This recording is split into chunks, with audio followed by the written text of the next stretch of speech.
नमस्कार दोस्तों, study with Dev channel में आपका स्वागत है।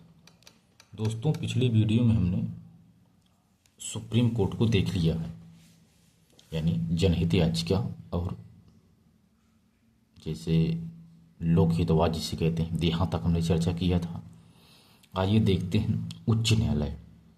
उच्चतम न्यायालय के बाद अब उच्च न्यायालय देखते हैं। तो दोस्तों, भारत में न्यायपालिका की अगर बात की जाए तो भारत में एकीकृत न्यायपालिका है। भारत में एकीकृत न्यायपालिका है। अब देखते हैं हाई कोर्ट क्या है। हाई कोर्ट प्रदेश के सबसे बड़े न्यायालय हैं। ये हाई कोर्ट जो होते हैं प्रदेश के सबसे बड़े न्यायालय हैं राज्य की। जिसे जो सर्वोच्च न्यायालय है वो पूरे देश का एक न्यायालय होता है सुप्रीम कोर्ट। जो हाई कोर्ट है प्रदेश के सबसे बड़े ये न्यायालय वर्तमान में हाई कोर्ट देखा जाए तो 25 हैं, बाकी आप देखते रहना करंट में। आइए देखते हैं हाई कोर्ट का इतिहास। हाई कोर्ट के इतिहास पर चर्चा करते हैं।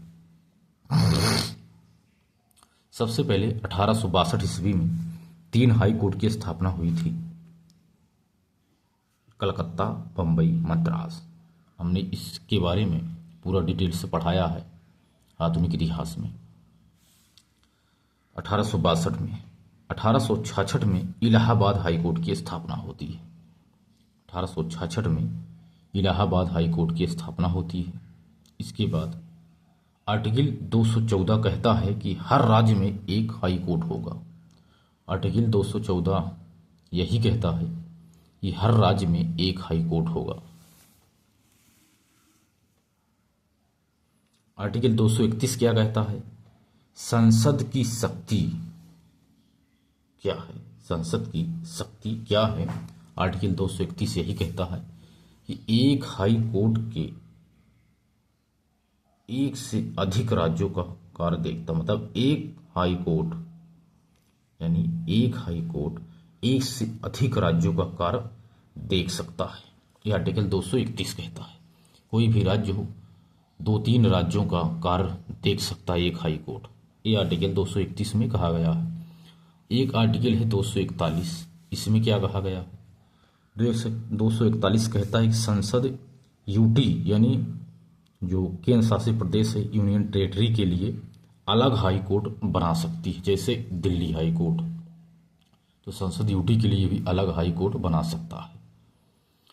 इसके बाद कुछ देखते हैं हाई कोर्ट तथा वो कौन कौन से राज्यों को देखता है। इंपॉर्टेंट कुछ देख लेते हैं, 4 6 8।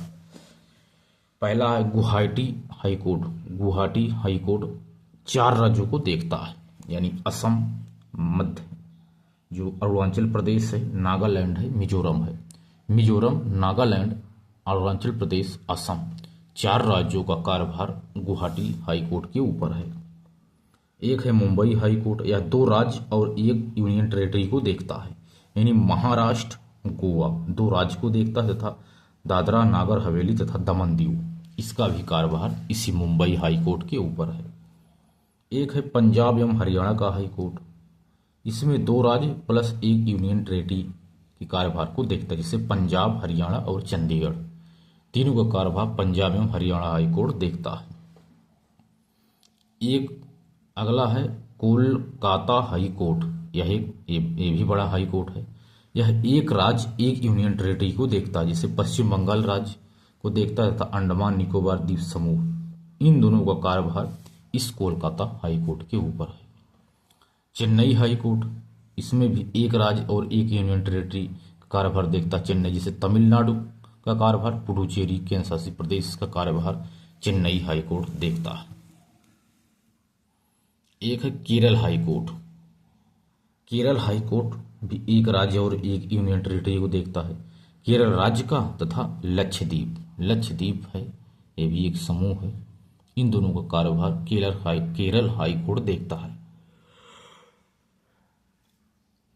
एक है जम्मू कश्मीर हाई कोर्ट। यह 2 यूनियन टेरिटरी का कार्यभार देखता है। जम्मू कश्मीर तथा लद्दाख दोनों यूटी हैं, यानी केंद्र शासित प्रदेश हैं। इन दोनों का कार्यभार जम्मू कश्मीर हाई कोर्ट के ऊपर है। यदि हाई कोर्ट का गठन देखा जाए तो हाई कोर्ट का गठन 216 अनुच्छेद में है अनुच्छेद 216वां हाई कोर्ट का गठन है। यानी यह एक मुख्य न्यायाधीश प्लस अन्य न्यायाधीश द्वारा, यानी संख्या राष्ट्रपति तय करता है कि अन्य न्यायाधीश की संख्या कितनी होगी, इनको मिला करके ही हाई कोर्ट का गठन किया गया है। इसमें एक मुख्य न्यायाधीश हो प्लस कुछ अन्य न्यायाधीश होंगे। यह इसकी संख्या राष्ट्रपति तय करता है कि यहाँ इस हाई कोर्ट में कितने अन्य न्यायाधीश होने चाहिए। ये वेरी इंपॉर्टेंट है कि जो अन्य न्यायाधीश हैं इनकी संख्या कितनी होगी, तो यह तय नहीं किया जा सकता, सिर्फ राष्ट्रपति ही इसको तय करता है। यदि देखा जाए योग्यताएं, तो भारत का नागरिक हो, वह जो न्यायाधीश है भारत का नागरिक हो, 10 वर्ष भारत में न्यायिक पद पर था यदि, और 10 या न्यायिक पद पर हो या 10 वर्ष हाई कोर्ट में अधिवक्ता रहा हो, तो उसे आप मुख्य न्यायाधीश या अन्य न्यायाधीश के रूप में देख सकते हैं। यानी इनकी ये योग्यता होनी चाहिए। इसके बाद देखते हैं न्यायाधीशों की नियुक्ति। न्यायाधीशों की नियुक्ति राष्ट्रपति करता है। एक नोट देख लीजिए, राष्ट्रपति की नज़र में प्रख्यात विधि वेत्ता होना सुप्रीम कोर्ट के न्यायाधीश बनाने के लिए योग्यता रखता है, लेकिन हाई कोर्ट में नहीं बन सकता।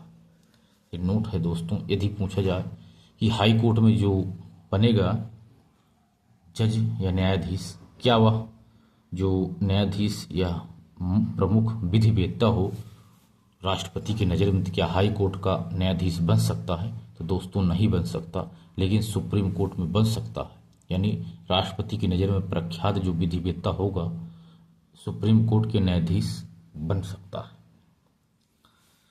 नोट देख लेना। न्यायाधीशों की नियुक्ति राष्ट्रपति करता है।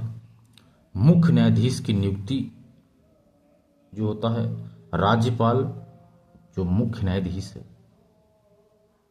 इसकी नियुक्ति राज्यपाल और सुप्रीम कोर्ट के मुख्य न्यायाधीश, यानी सुप्रीम कोर्ट की सीजेआई और यस सुप्रीम कोर्ट के अन्य वरिष्ठ न्यायाधीश आदि लोगों से सलाह लेकर के मुख्य न्यायाधीश की नियुक्ति की जाती है।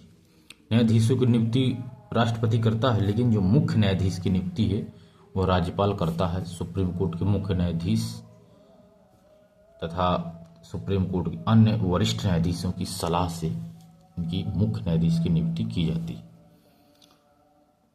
अन्य की नियुक्ति राज्यपाल और सुप्रीम कोर्ट के जो जज हैं तथा हाई कोर्ट के जज हैं, इनको जो मुख्य हैं इन सभी से सलाह लेकर के अन्य की नियुक्ति राज्यपाल करता है। लेकिन न्यायाधीशों सभी की नियुक्ति टोटल राष्ट्रपति के नाम पर होता है, नहीं राष्ट्रपति करता है। अब देखते हैं कार्यकाल। कार्यकाल 62 वर्ष की आयु तक होगा। न्यूनतम आयु का जिक्र हाई कोर्ट या सुप्रीम कोर्ट में नहीं रहता। न्यूनतम आयु का जिक्र नहीं रहता, कितनी कम उम्र में बन सकता है, लेकिन कार्यकाल वह 62 वर्ष तक अपने पद पर बना रहेगा। इससे पहले यदि देखा जाए तो पदोन्नति में वह राष्ट्रपति को इस्तीफा दे सकता है, राज्यपाल को नहीं दोस्तों। इस्तीफा राष्ट्रपति को देगा हाई कोर्ट का वकील, हाई कोर्ट का जो न्यायाधीश है। यदि वह सुप्रीम कोर्ट का न्यायाधीश बन जाए, यदि पद रिक्त तभी होगा यदि वह इस्तीफा दे दे राष्ट्रपति को। यदि वह सुप्रीम कोर्ट का न्यायाधीश बन जाए तब भी वह पद रिक्त हो जाता है, और कोई आकस्मिक कारण आदि के कारण वह पद रिक्त हो सकता है। अब हटाना देखते हैं कैसे हट सकता है। हटाने के भी 2 आधार हैं। हाई कोर्ट के न्यायाधीश को हटा सकते हैं हम, यानी सिद्ध कदाचार या असमर्थता के आधार पर हाई कोर्ट के न्यायाधीश को हम हटा सकते हैं। यह प्रक्रिया सुप्रीम कोर्ट के न्यायाधीश के हटाने के समान है। जब हमने पढ़ाया है इसको देखना दोस्तों, यह प्रक्रिया भी इसी के समान है, इसको हम हटा सकते हैं। अब देखते हैं अतिरिक्त न्यायाधीश। कुछ अतिरिक्त न्यायाधीश हैं। कार्यकारी मुख्य न्यायाधीश की अस्थायी अनुपस्थिति पर, जो मुख्य न्यायाधीश है इनकी अस्थायी अनुपस्थिति पर राष्ट्रपति हाई कोर्ट के न्यायाधीशों में से किसी को नियुक्त कर सकता है। राष्ट्रपति कार्यकारी मुख्य न्यायाधीश के रूप में कोई भी हो जिसे राष्ट्रपति चुन लेगा वही मुख्य न्यायाधीश की स्थान पर कार्य करेगा। यदि मुख्य न्यायाधीश अस्थायी रूप से अनुपस्थित रहता है या कहीं चला जाता है तो अपर या कार्यकारी न्यायाधीश। अपर या कार्यकारी न्यायाधीश यानी यह कार्य यदि कार्य बढ़ गया है या कार्य बढ़ाया है, कार्य बढ़ गया है कार्य बढ़ाया है तो राष्ट्रपति 2 वर्ष के लिए इन्हें नियुक्त कर सकते हैं अपर या कार्यकारी न्यायाधीश। अब देखते हैं सेवानिवृत्त एवं सेवानिवृत्त न्यायाधीश। मुख्य न्यायाधीश राष्ट्रपति की अनुमति से नियुक्त करता है। जो सेवानिवृत्त न्यायाधीश है इसकी नियुक्ति मुख्य न्यायाधीश राष्ट्रपति की अनुमति से इनको नियुक्त करता है। इनकी शक्तियां, सुविधाएं, विशेषाधिकार समान रूप से इनको दिया जाता है। हाई कोर्ट की भत्ते राष्ट्रपति नियुक्त करते हैं, इनका कितना मिलेगा। हाई कोर्ट के न्यायाधीश ये नहीं होते हैं लेकिन शक्तियां इनकी समान रहती हैं जैसे सुप्रीम कोर्ट में। अब देखते हैं हाई कोर्ट के न्यायाधीश के वेतन एवं भत्ते। यदि वेतन की बात की जाए तो राज्य की संचित निधि से मिलता है। वेतन राज्य की संचित निधि से मिलता है। पेंशन भारत की संचित निधि से मिलता है क्योंकि यह हाई कोर्ट का जज एक ही जगह नहीं रहता, उससे वह बदलता रहता है कई राज्य में। इसलिए जिस राज्य में इसकी नियुक्ति होती है उसी राज्य से उसे वेतन मिलता है। लेकिन जब यह पेंशन के योग्य हो जाता है, रिटायर हो जाता है, तो यह जो पेंशन पाता है यह भारत की संचित निधि पर मिलता है। सेवा काल के समय नकारात्मक परिवर्तन की भी नहीं किया जा सकता। स्थानांतरण राष्ट्रपति सीजेआई के सलाह पर, राष्ट्रपति मुख्य न्यायाधीश की सलाह पर, सीजेआई या अन्य वरिष्ठ न्यायाधीश की सलाह पर 2 हाई कोर्ट के जज यानी न्यायाधीश से परामर्श पर जिस हाई कोर्ट में जाते हैं वहाँ से वो जाते हैं तो समझ लो उसको सलाह पर के ही इनका स्थानांतरण किया जाता है। यदि किसी न्यायाधीश का स्थानांतरण किया जाएगा तो राष्ट्रपति मुख्य न्यायाधीश, सुप्रीम कोर्ट मुख्य न्यायाधीश पर सलाह लेगा और अन्य 4 की सलाह लेगा वरिष्ठ न्यायाधीश की सलाह पर, और 2 हाई कोर्ट मुख्य रूप से जो होंगे उनसे परामर्श लेगा, और जिस हाई कोर्ट में वह जा रहा है, जहां से वह जाता है, सभी की सलाह पर ही उसका स्थानांतरण किया जाता है। वित्तीय आपातकालीन वेतन भत्ते कम किए जा सकते हैं राष्ट्रपति के अनुसार यदि राष्ट्रपति चाहे तो, जिसे उसमें, लेकिन सेवा काल के समय में नकारात्मक परिवर्तन नहीं कर सकते हैं दोस्तों। इसके बाद देखते हैं दोस्तों हाई कोर्ट और सुप्रीम कोर्ट। सुप्रीम कोर्ट और हाई कोर्ट में तुलनात्मक अध्ययन देखते हैं क्या क्या तुलना है। तो पहले हम सुप्रीम कोर्ट बोलेंगे, उसके बाद हाई कोर्ट। सुप्रीम कोर्ट भाग 5 में आर्टिकल 124 से 147 तक है, लेकिन हाई कोर्ट भाग 6 में आर्टिकल 214 से 232 तक है। सुप्रीम कोर्ट भारत का सबसे बड़ा न्यायालय है। सुप्रीम कोर्ट भारत में एक है, दिल्ली में है, अन्य जगह सुनवाई यह कर सकता है। हाई कोर्ट राज्य का सबसे बड़ा न्यायालय है। हाई कोर्ट 25 है। संसद को शक्ति है कि वह 1 से अधिक राज्यों या यूटी के लिए एक न्यायालय स्थापित कर सकता है। सुप्रीम कोर्ट न्यायाधीश की संख्या 34 निर्धारित है। संसद व न्यायाधीशों की संख्या बढ़ा सकती है। हाई कोर्ट में न्यायाधीश की संख्या निर्धारित नहीं है, राष्ट्रपति संख्या निर्धारित करता है। न्यायाधीशों की नियुक्ति राष्ट्रपति करता है। न्यायाधीशों की सभी नियुक्ति जब सुप्रीम कोर्ट के सीजे राष्ट्रपति को सलाह देते हैं कि तो वह सुप्रीम कोर्ट के 4 वरिष्ठ की सलाह पर न्यायाधीशों को नियुक्ति राष्ट्रपति करता है। यहाँ भी नियुक्ति राष्ट्रपति करता है, लेकिन सीजेआई केवल सुप्रीम कोर्ट के 2 अन्य वरिष्ठ जज से सलाह लेंगे। योग्यता में जैसे देखते हैं, हाई सुप्रीम कोर्ट के भारत का नागरिक हो, हाई कोर्ट में 5 वर्ष न्यायाधीश हो, या हाई कोर्ट में 10 वर्ष वकालत की हो, या राष्ट्रपति की नज़र में पारंगत विधिवेत्ता हो, तो वह भी सुप्रीम कोर्ट का हो सकता है। हाई कोर्ट में या भारत का नागरिक हो, भारत में 10 वर्ष न्यायिक कार्य किया हो या हाई कोर्ट में 10 वर्ष वकालत की हो तो हाई कोर्ट का जज बन सकता है। ये तुलना है दोस्तों, तुलनात्मक अध्ययन कर रहे हैं हम। सुप्रीम कोर्ट न्यायाधीश जो है 65 वर्ष तक बना रहता है, हाई कोर्ट में 62 वर्ष तक बना रहता है। तदर्थ न्यायाधीश होते हैं इसमें, सुप्रीम कोर्ट में तदर्थ न्यायाधीश होते हैं, इसमें तदर्थ न्यायाधीश नहीं होते हैं। अपर न्यायाधीश का प्रावधान नहीं है इसमें, अपर न्यायाधीश का। सुप्रीम कोर्ट में तदर्थ न्यायाधीश हैं लेकिन अपर न्यायाधीश का प्रावधान नहीं है। लेकिन हाई कोर्ट में तदर्थ न्यायाधीश नहीं होते हैं लेकिन अपर न्यायाधीश 2 वर्ष के लिए रखे जाते हैं। हटाया जाना, इसके 2000 सिद्ध कदाचार असमर्थता, ये दोनों प्रक्रिया है। आधार सिद्ध कदाचार असमर्थता हाई कोर्ट में भी है लेकिन संसद में महाभियोग जैसी यह प्रक्रिया है। हाई कोर्ट देखते हैं, सुप्रीम कोर्ट वेतन भत्ते पेंशन भारत की संचित निधि पर आधारित है तथा सेवा काल में नकारात्मक परिवर्तन नहीं कर सकते हैं। इसमें देखते हैं हाई कोर्ट की सुप्रीम कोर्ट के समान। हाई कोर्ट में सुप्रीम कोर्ट के समान सिर्फ एक अंतर है, वेतन प्लस भत्ते राज्य की संचित निधि से दिया जाता है लेकिन पेंशन भारत की संचित निधि से दिया जाता है। इसके बाद और देख लेते हैं अध्ययन, तुलनात्मक अध्ययन, तुलना कर रहे हैं। क्या क्या तुलना है इसकी। अभिलेख न्यायालय माना गया है, आर्टिकल 129 कहता है, 129 आर्टिकल यही कहता है कि सुप्रीम कोर्ट अभिलेख न्यायालय माना गया है। इसके निर्णय अभिलेख के रूप में रखे जाते हैं, अन्य न्यायालयों में नजीर के रूप में इसे रखे जाते हैं। पूर्ण निर्णय का सिद्धांत दिया गया है, इस पर अवमानना पर यह दंड दे सकता है। अब हाई कोर्ट देखते हैं। हाई कोर्ट आर्टिकल 215 में हाई कोर्ट को अभिलेख न्यायालय कहा गया है।